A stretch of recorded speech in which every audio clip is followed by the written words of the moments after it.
Hi guys! So for today's video, ang atin namang papasyalan ngayon ay isang restaurant. So never pa tayo nakakapunta dito guys. So it will be our first time. So ayan, Taal Bayview Bistro. So ayan guys, papasok na tayo. Let's go! At nakalabas na ako guys and nakita ko masyadong malawak pala dito and maganda yung itsura. So ayan guys, papasok na kami sa restaurant. And wow guys, all I can say is napakaganda ng furniture nila dito. Ang gaganda. Social talaga guys. Wow.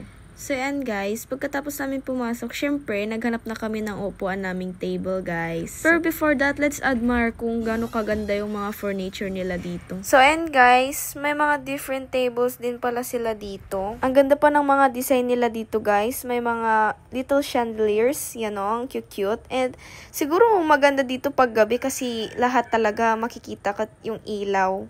Yes. So, ito guys yung menu nila. So, ganyan yung itsura. Yan. Taal Bayview Bistro. So, ayan. May mga different kinds of foods na pwede nyong i-order at pumili. Pero syempre, after muna nila mag-order, habang wala pa yung food, syempre, pasyalan muna natin yung mga magagandang designs na ginawa nila dito guys. Para pag-picturean, ganun, pasyalan, yes. And starting with this little cute house guys. Ang cute. Akala ko nung una nabubuksan yung bahay na yan, pero hindi pala. Okay, next naman nating pupuntahan is tong wow! Ang ganda ng mga palamuti nilang ilaw dito guys. Grabe, ang gaganda ng mga design. So, sa loob nga pala niyan guys, dyan po pala nag-birthday yung tita ko, Tita Emily ko guys. Okay, next. Dito tayo guys sa taas naman. So, ayan, ang ganda pa rin ng mga design na ginawa nila dito. Pwede pa kayo mag-picture dun, guys. Maraming mga different kinds na mga designs dito, pero yung pag-picturean, guys. So, ang gaganda ng mga view dito, guys. Ang gaganda din ng mga design, mga flowers, mga nilagay nilang mga palamuti. Talagang mai-enjoy nyo talaga dito, guys, na pumunta kasi sulit talaga, guys. At saka yan, may playground pa dyan, guys. O, kung may mga sakaling kasama kayong mga bata na boboard, pwede nyo sila ipunta dyan at sure na sure ako mag-i-enjoy sila, guys. Kaya I recommend na pumunta kayo dito guys nang may kasama para lalo kayong masulit at mag-enjoy dito. And pwede pa kayo mag-picture taking. Kagaya ng ginawa namin dito guys, nagre-ready na kami. Yan guys, sinulit-sulit na namin mag-picture na magkakasama. So napansin ko nung parang papagabi na siya guys, mas lalong gumaganda yung itsura guys. Kasi yung mga ilaw talaga at kaya yung colors, nag-stand out talaga siya pag madilim. So ayan guys, we are heading back na kasi malapit nang ma-serve yung food namin guys. Let's go! Pero nasulit ko naman na pasyal-pasyalan yung mga magaganda nilang tanawin dito. Ang gaganda guys.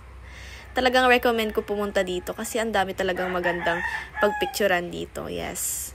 So, ayan na nga guys, bumalik na kami sa aming upuan and iantayin na lang namin ibigay sa amin or iserve yung food na in-order namin. So, after a while guys, dumating na yung foods namin guys. So, ayan, siniserve na nila one by one guys. Let's go! Gutom na ako. Charan! So, ayan na guys. Let's dig in. Pero bago yan, ito muna yung mga pagkain namin guys. Yan. So, ayan, pagkatapos may mag-picture-picture, guys, sinimula na namin kumain. So, ayan kami while eating, guys. Sarap talaga ng pagkain nila dito, guys. Talagang sulit talaga, guys. And dahil nga sa pagkagutom namin, parang mga after 5 minutes lang, guys, busog na kami talaga.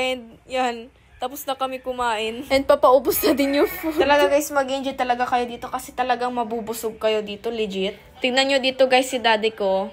Talagang masaya kasi napasarap yung kain niya. And big shoutout and thank you po kay Tita Emily at Tito Debong ko. Thank you so much po dahil sila po ang nag-treat po sa amin dito sa kainan na to guys. Dito sa Taal Bayview Bistro. So ayun guys, pagkatapos namin kumain dito, it's time for us to go na guys. So ayun, all I can say is nag-enjoy talaga ako dito. And napakasarap po talaga ng mga foods nila dito kahit kanin pa guys. Legit. So and guys, thank you guys for watching and thank you po sa laging pagsuporta and I hope na na-enjoy nyo tong vid na to guys. Thank you guys. Bye-bye.